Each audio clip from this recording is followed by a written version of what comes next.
네, 안녕하세요. 여러분들 반갑습니다. 금융과 에너지 업종을 누구보다 쉽게 알려주는 데이아 멘토 권혁철입니다.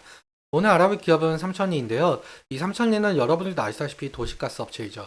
오늘 말씀드릴 내용은 SG증권발에 대한 주제로 목차로는 SG증권발 사건 요약과 앞으로의 모멘텀에 대해서 말씀을 드리려고 합니다. 천천히 얘기 나눠보도록 할 텐데 그럼 삼천리 바로 보도록 할게요. 삼천리 여러분들도 아시다시피 도시가스 판매 업체인데 SG증권발로 작년 4월부터 엄청나게 폭락을 진행을 하였죠. 다들 아시겠지만 모르시는 분들을 위해서 이 사태가 왜 일어나는지 간단하게 요약 한번 해보도록 하겠습니다. 먼저 며칠 사이에 한 8개 종목들이 동시에 하한가를 갔었죠. 삼천리를 비롯하여 선광, 대성홀딩스, 서울가스, 해방 등등 모두 프랑스계 증권사 SG 창구에서 대량 매도 주문이 나와서 SG증권발 주가 조작으로 이야기하고 있는데요. 이 삼천리도 말도 안 되게 상승한 바가 있었죠. 어쨌든 조사 결과 드러난 사실은 투자자문업체 호환의 대표 라더견이 CFD를 이용한 통정거래로 밝혀졌죠. CFD란 기초자산을 보유하지 않고 가격 변동분에 대해서만 차익 결제를 하는 파생상품 중 하나인데 투자 위험도가 높아서 전문 투자자에 한해 거래가 허용되고 있죠. 쉽게 생각하면은 신용거래라고 생각하면 되는데요. 즉, 실제 주식을 보유하지 않는 파생상품이죠. 아무튼 이 CFD를 이용한 통정 거래를 하면서 주가를 사정없이 그냥 끌어올렸는데요. 사실 내막은 잘 모르지만 주가 조작 같은 경우는 이렇게 한 번에 하한가를 시키지는 않습니다. 현재 알려진 바로는 조직 내부에서 갈등으로 누군가 대량 매도를 추정하고 있다는 것 뿐인데요.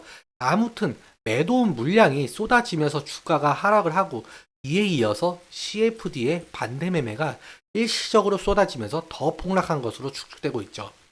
이 주가 조작 세력은 대주주 지분이 높으면서 유통 주식수가 적어 거래량이 작은 기업들 위주로 작전을 펼쳤는데요. 삼천이 주요 지분이 55% 정도이고 유통 주식 수가 약 45%에 달해 삼천리도 이를 피해갈 수는 없었습니다.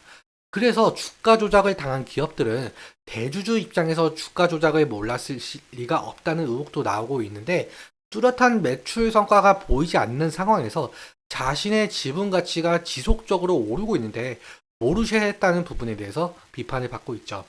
실제로 주가 폭락 전에 대주주들이 지분 정리한 기업들도 있었는데 특이하게 삼천리는 지분 정리를 하지 않았습니다. 이는 지분 현황을 보면은 알 수가 있는데 이 삼천리 그룹은 이장균 그리고 유성은 회장의 동업으로 시작이 되었는데 이 씨가와 유 씨가가 동일한 지분을 나눠 가졌고 이게 현재까지 이어졌는데요. 이게 처음 회사를 경영할 때 이장균 회장과 유성현 회장은 서로 약속을 했습니다. 동업 원칙은 무조건 지분 5대5를 유지하자는 약속과 주요 의사결정은 함께 의논한다는 원칙을 지키고 있었거든요. 너무 극적인 스토리라 실제로 85년에 열망이라는 제목으로 KBS 드라마로도 제작이 되었는데 주식수를 똑같이 맞추기 위해서 단 1주를 장외 매물로 내놓았을 정도로 두 가문은 서로 믿고 주가 조작 사태 때 주식을 팔지 않았던 걸로 보이고 있습니다.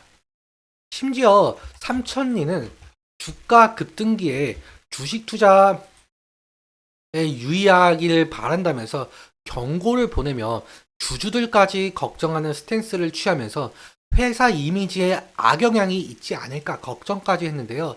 이러한 것을 시장에서 어느 정도 신뢰를 다시 쌓아가고 있는 것 같습니다. 하지만 주가 조작에 연루되었던 기업이라서 아직도 주가 조작 사태에 대해서 조사를 하고 있는 만큼 이 부분은 지속적으로 지켜봐야 하는 문제로 보이고 있습니다. 그럼 다음으로 앞으로의 모멘텀에 대해서 말씀을 드려볼 텐데 삼천리의 매출 대부분은 도시가스 부분에서 나오고 있는데요. 사실 천연가스 가격이 많이 오른다라고 해서 도시가스 기업들이 돈을 많이 버는 구조는 아닙니다. 우리나라 천연가스를 중동에서 한국가스공사가 도입하게 되고 한국가스공사는 도매가로 각 회사에게 가스를 팔게 되죠. 이 도시가스를 일정 마진을 붙여서 공급하게 되는 구조인데 사실 가스 가격이 높으면은 도시가스 가격도 올라갈 수밖에 없는 구조이긴 하나 마진은 법적으로 정해져 있어서 실제로 기업 가치, 이익에 개선이 될 수 없는 구조죠. 그래서 재무제표를 살펴보면은 22년도를 보게 되면 매출액은 높지만 유독 영업이익과 당기순이익이 낮은데 이것은 2022년도에 러시아 우크라이나 전쟁 영향으로 천연가스 가격이 상승해 도매 가격이 올랐기 때문이죠. 하지만 법적으로는 마진율이 정해져 있어서 크게 이익을 못 봤던 걸로 보이고 있습니다. 그래서 사실 삼천리는 도시가스를 통해서 이익을 얻는 구조이기에 안정적인 매출이 나오고 있는 기업이라고 봐도 무방할 것 같습니다. 다시 정리하자면 앞으로 주가 조작 사태가 어떻게 끝을 맺을지가 상당히 중요한 기업이라고 봐도 될 것 같습니다.